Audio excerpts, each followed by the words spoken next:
And आप सबका स्वागत है हमारे यूट्यूब चैनल पे। हम लोग यूपीडीएलएड सेकेंड सेमेस्टर की तैयारी कर रहे हैं और 7 दिन हम लोग के पास शेष बचे हुए हैं। तो साथ में आपको थोड़ी सी ये भी जानकारी होनी चाहिए कि आपको कॉपी कैसे लिखनी है, क्योंकि कॉपी कैसे लिखनी है इन सब चीज़ों का तरीका भी होना चाहिए, क्योंकि इस पे भी अच्छे खासे नंबर मिलते हैं आप लोग को। आप लिखेंगे टू द पॉइंट, नंबर तभी आपको मिलेगा, बट उसको आप सही तरीके से लिखेंगे तो ज़्यादा इम्प्रेशन पड़ेगा। तो हम लोग बात करते हैं कि कॉपी कैसे लिखें। तो देखिए, जैसे हम लोग का पेपर जो आता है, देखिए क्या होता है कि अगर हम बात करें जो हम लोग का डीएलएड फर्स्ट सेमेस्टर में मतलब 8वां पेपर कंप्यूटर का होता है, ये आपके 25 मार्क्स के होते हैं। ऐसे ही आप मान के चलिए कि जैसे साइंस का आपका होगा तो इसमें 5 ऑब्जेक्टिव हैं। कितने हैं? 5 ऑब्जेक्टिव हैं और आपके 6 अति लघु प्रश्न हैं और साथ में आपके पास 7 क्या है? लघुत्तरी है, यानी टोटल कितने? 18 क्वेश्चन हो गए। हम बात कर रहे हैं प्रथम सेमेस्टर। देखिए, मैंने आपको एक वीडियो और बनाया था कि कॉपी कैसे लिखे, उसमें भी मैंने आपको बताया था कि सिर्फ लाइन आपको एक साइड में खींचनी है, दोनों साइड में आपको लाइन खींचने की कोई जरूरत नहीं। आप एक साइड में लाइन खींचिए, दोनों साइड आप लाइन खींचते हैं तो कॉपी क्या होता है आपकी, मतलब आपका पेज छोटा हो जाता है, आप ज्यादा अपने कंटेंट जो होते हैं, प्रश्न होते हैं, उसको नहीं लिख पाते हैं, तो ये आपका गलत इंप्रेशन पड़ता है। आप अच्छे इंप्रेशन के लिए एक साइड में ही साइड लाइन खींचिए। देखिए, जैसे कि आपने डाला प्रथम सेमेस्टर, आपका द्वितीय सेमेस्टर रहेगा, आप यहाँ पे डालिए द्वितीय सेमेस्टर, ठीक है। और साथ में आपका जैसे पेपर साइंस का है तो आप डालेंगे विज्ञान पेपर सन 2025 और आप इसको ब्लू स्केच से क्या कर दिए? हाईलाइट कर दिए। इससे देखिए ये अलग से एक इम्प्रेशन पड़ा कि हाँ, बच्चा क्या बताने की कोशिश कर रहा है कि ये विज्ञान का पेपर मैंने लिखा है जो सन 2025 में हुआ और मैं द्वितीय सेमेस्टर का छात्र हूँ और जो मैं सॉल्व करने जा रहा हूँ पहले क्या? बहुविकल्पीय प्रश्न। क्या सॉल्व करने जा रहा हूँ? मैं पहले बहुविकल्पीय प्रश्न को करने जा रहा हूँ। बहुविकल्पीय प्रश्न में मैंने प्रश्न उत्तर संख्या पहले क्या लिया? फर्स्ट डाला, उसके बाद सेकंड, फिर थर्ड। देखिए, जहां तक भी मैंने लिखा है प्रश्न उत्तर संख्या को कहाँ लिखा? बीच में लिखा। पहला प्रश्न यहाँ पे ये गलती से 2 पड़ गया है, यहाँ पे 1 होगा।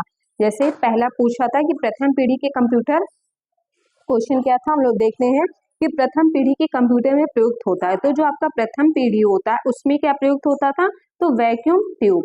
तो हम लोगों ने क्या लिख दिया? Vacuum tube. देखिए, आपने प्रश्न उत्तर संख्या फर्स्ट डाला, answer vacuum tube, vacuum tube. प्रश्न उत्तर संख्या सेकंड, आंसर आपका क्या है उसमें? रोम। मैंने बीच में मतलब टू द पॉइंट आप लिखिए और चीजों को स्पष्ट लिखिए, आपका आंसर बहुत ही क्लियर लगेगा। अब यहाँ पे भी आप थोड़ा सा और हाईलाइट करना चाहते हैं तो आपने जैसे प्रश्न उत्तर संख्या 1 डाला, अब यहाँ पे आप अंडरलाइन इसको ब्लू पेन से भी कर सकते हैं। ब्लू पेन से कर दिए तो हाँ, आपका क्वेश्चन अलग हो गया कि हाँ, अलग से ये क्या है? आपका प्रश्न है, ये उत्तर है। तो ये चीजें आपको और क्लियर दिखेंगी। तो ऐसे आपको क्या करना है? ऑब्जेक्टिव प्रश्नों को कंप्लीट करना है। कितने? अब यहाँ पे ये गलत नहीं था, ये सही था। सही इसलिए था क्योंकि जो आपका ऑप्शन 1, 2, 3, 4 ऐसे ऑप्शन दिए रहते हैं, तो आपका ऑप्शन नंबर 2 था वैक्यूम ट्यूब। प्रश्नोत्तर संख्या जो आपका दूसरा है उसका भी ऑप्शन सेकंड क्या है? रोम। प्रश्नोत्तर संख्या आपका जो 3 है उसका ऑप्शन 1 था। इसीलिए ऑप्शन के साथ में चीजें डिफाइन की गई हुई है। तो ये आपके क्या हुए? प्रश्नोत्तर कंप्लीट हुए। संख्या कितने? 5 वास्तविक प्रश्न के, यानी बहुविकल्पीय प्रश्न के। अब हम लोग करेंगे क्या? अति लघु। अति लघु तो ये प्रश्न हमने डाला और उसके बाद हमने ब्लू पेन से इसको हाईलाइट कर दिया, ब्लू स्केच से हाईलाइट कर दिया। आप पेन से करेंगे तो उतना क्लियर नहीं दिखेगा, लेकिन आप स्केच से कलर करेंगे तो बहुत ही अच्छे से चीजें हाईलाइट होगी। फिर हम लोगों ने क्या डाला? प्रश्न उत्तर संख्या 6, है ना? पास्कल का आविष्कार, ब्लेज पास्कल। देखिए, जो अगर किसी आविष्कार का पूछे या किसी राइटर का नाम लिखे तो आप कोशिश करिए कि आप उसको ब्लैक पेन से लिखिए। अगर आप ब्लैक पेन से नहीं लिख रहे हैं, ब्लू पेन का ही यूज कर रहे हैं, तो आप ब्लैक पेन से उसको हाईलाइट कर दीजिए। इससे आपकी कॉपी ज्यादा अट्रैक्टिव लगेगी और चीजें सामने से प्रकट होगी कि हाँ, ये इसका आंसर है। तो प्रश्न उत्तर संख्या 6 हो गया, 7 हो गया। देखिए, ऐसे प्रश्न उत्तर संख्या बीच में डालेंगे, डिट्टो आंसर उसके नीचे। इंटरनेट एक्सप्लोरर ब्राउजर का निर्माण माइक्रोसॉफ्ट कंपनी द्वारा किया जाता है। आपके हो गए। 9, 10 आपके क्वेश्चन हो गए ना। कितने क्वेश्चन? 11 क्वेश्चन आपके हो गए अति लघु और ऑब्जेक्टिव के। अब हम लोग लघु उत्तरीयों को देखेंगे। देखिए, मैंने अति लघु प्रश्नों को बताया कि मैक्सिमम आप 1 लाइन या 2 लाइन, बस इससे ज्यादा आंसर अति लघु आपसे नहीं मानता, क्योंकि उसको 1 नंबर आपको देना और डिक्टो आंसर ही चाहिए। जो प्रश्न आपसे पूछा गया बस उतना ही उसको आंसर चाहिए। लघु उत्तरीय में थोड़ा 2 नंबर का आता है, उसको आप थोड़ा अच्छे से डिफाइन करके लिखिए तो आपके लिए अच्छा रहेगा। कंप्यूटर के अनुप्रयोग एवं उपयोगिता, तो आप इसके अनुप्रयोग, अगर उपयोगिता, आप यहाँ पे हेडिंग डाल सकते थे कि इसके ये अनुप्रयोग हैं और 2-3 चीजें लिखिए, फिर उपयोगिता लिख के उसके 2-3 टॉपिक्स डाल दीजिए तो ज्यादा इफेक्ट पड़ता। देखिए क्या बोला गया, लघु उत्तरीय प्रश्न, चीजों को ब्लू पेन से हाईलाइट किया गया, फिर प्रश्नोत्तर संख्या डाला गया। प्रश्नोत्तर संख्या डालने के बाद क्या लिखा गया कि कंप्यूटर के अनुप्रयोग एवं उपयोगिता, उसको ब्लू स्केल से कर दिया गया, नीचे ब्लैक पेन से चीजें हाईलाइट कर दी गई। तो ऐसे ही मैक्सिमम आप कोशिश करिएगा लघु उत्तरीयों को 7 से 8 लाइन चीजों को लिखिए, इससे बहुत ही अच्छा इफेक्ट पड़ेगा, है ना। फैक्ट्स, अंग्रेजी भाषा के चीजें आप देख लीजिए। बस मेरे बताने का मकसद यही था कि चीजें कैसे लिखनी है, इन सब चीजों का आप ध्यान रखिए। प्रश्नोत्तर संख्या 18 तक 18 प्रश्न ही आते हैं आप लोगों के एग्जाम में। चीजें आपकी खत्म हो गई है तो यहाँ पे चीजें अंडरलाइन नहीं की गई है, आप इसको अंडरलाइन कर दीजिए और द एंड भी आप लिख सकते हैं, और चीजें द एंड भी लिख सकते हैं कि हाँ मेरा क्या है, यहाँ से चीजें खत्म हो गई है। आप इसको थोड़ा और डेकोरेट कर सकते हैं, बता सकते हैं कि हाँ मेरे प्रश्न यहाँ से खत्म हो रहे हैं। और कोशिश करिए आप एक ही तरफ लाइन खींचिए, और देखिए यहाँ पे सीरियल नंबर में मिसिंग नहीं हुआ है। 18 के पहले 17 ही आया है, 16 ही आया है, 15 ही। तो आप भी कोशिश यही करिए कि आपको सीरियल नंबर में मिसिंग नहीं करना है। प्रश्न 1, 2, 3, 4, 5 ऐसे सीरियल में ही होना चाहिए। ये नहीं कि आपने 1 किया, फिर 3 किया, फिर 2 किया, फिर 5 किया, फिर 4 किया, ऐसा नहीं होना चाहिए।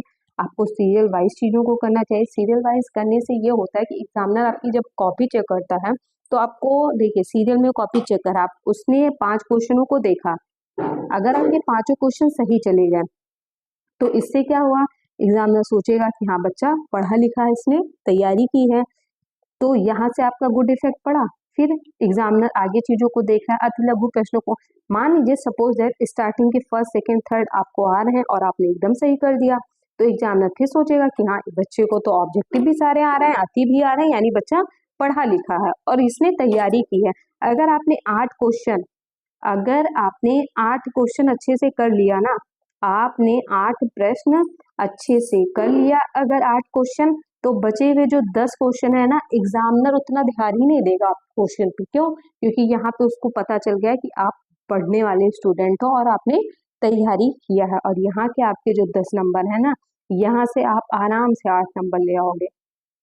मैं 25 नंबर के पेपर की बात कर रही हूँ, तो 25 नंबर हो पेपर हो या 50 नंबर का, अगर 50 नंबर का पेपर, अगर 15 नंबर बहुविकल्पी का आपने लाइन टू लाइन चीजें कर ली, भले ही आपको कुछ चीजें नहीं आ रही, आपने पहला किया दूसरा नहीं आ रहा है, रुक जाइए, बट उसके लिए जगह यहाँ पे छोड़ दीजिए और आप तीसरा कर लीजिए, आपको आ रहा है। चौथा आपको नहीं आ रहा है, जगह छोड़ दीजिए, आप 5वां कर लीजिए। बाद में आपके पड़ोसी से, आपके बगल वाले से जब आपको हेल्प मिल जाए तो तब आप उसका आंसर करिए। अगर नहीं भी आपको हेल्प मिल रही है तो ऑब्जेक्टिव में तो दिया ही रहता है ना, आप तुक्का लगाइए, पता नहीं आपका तुक्का ही सही चला जाए, लेकिन क्वेश्चन को स्किप करके मत आइए। अगर आप स्किप करके आ रहे हैं तो आपका पूरा नंबर जा रहा है। आप स्किप नहीं कर रहे हैं, आपने अपने पड़ोसी से पूछ लिया, पता नहीं पड़ोसी को आ रहा हो, तो आपको पूरा नंबर मिल जाएगा। ऑब्जेक्टिव में आप तुक्का भी मार सकते, पता नहीं आपने तुक्का लगाया, आपकी लक अच्छी है और वो चीजें सही हो गई तो आपको पूरा नंबर मिल गया। आप एग्जामिनर आपके 15 बहुविकल्पी चेक कर रहा है, आप लाइन टू लाइन चीजें की, पता नहीं उसके चेक करने में ही थोड़ी सी भी स्किप हो गई, आपने जो गलत क्वेश्चन भी किया उसको अवॉइड कर दिया, नहीं ध्यान दिया, तो आपको 15 नंबर जब यहाँ से मिल जा रहा है और अति के भी आपके 8 क्वेश्चन सही हैं, तो 15 8 कितना होता है, 23 क्वेश्चन आपके तो सही हो गए ना। पास होने के लिए कितना चाहिए, 25। अभी आपके पास कितने प्रश्न हैं, 10 क्वेश्चन है। मैं लघु की बात कर रही हूँ, यहाँ पे मैंने 2 क्वेश्चन छोड़ ही दिया है। आपके पास 10 क्वेश्चन है, 10 में से अगर आपको 7 क्वेश्चन आ रहे हैं और आपको 14 नंबर मिलने चाहिए, और आपको 12 ही नंबर मिल रहे हैं, है ना। और आपके 3 प्रश्न यहाँ से मतलब 3 क्वेश्चन यानी 15 नंबर, आपको कुल मिला के 38 नंबर, और 38 नंबर बहुत अच्छा मार्क्स है 50 में, ना बहुत बुरा ही है ना बहुत अच्छा ही, मीडियम का है। तो आप बेहतर तरीके से चीज़ों को लिखिए, आपके अच्छे मार्क्स आएंगे। कोशिश करिए कि आप प्रश्नोत्तर संख्या को ऐसे ब्लैक पेन से चीज़ों को अंडरलाइन करके लिखिए, बहुत ही अच्छा इफेक्ट पड़ेगा और आपको अच्छे मार्क्स मिलेंगे। और लगातार चैनल पे आप सभी की तैयारी चल रही है क्लासेस की, आप लोग अपने तैयारी को कंप्लीट करते रहिए, पढ़ाई करते रहिए, क्योंकि 7 दिन बचे हुए 7 सब्जेक्ट हैं। तो आप पढ़ेंगे तभी आपका अच्छे से होगा, अगर आप नहीं पढ़ेंगे तो पेपर के बाद रोएंगे। तो अब बाद में रोने से पहले अभी पढ़ लीजिए। मिलती हूँ आप सभी से नेक्स्ट वीडियो में। धन्यवाद।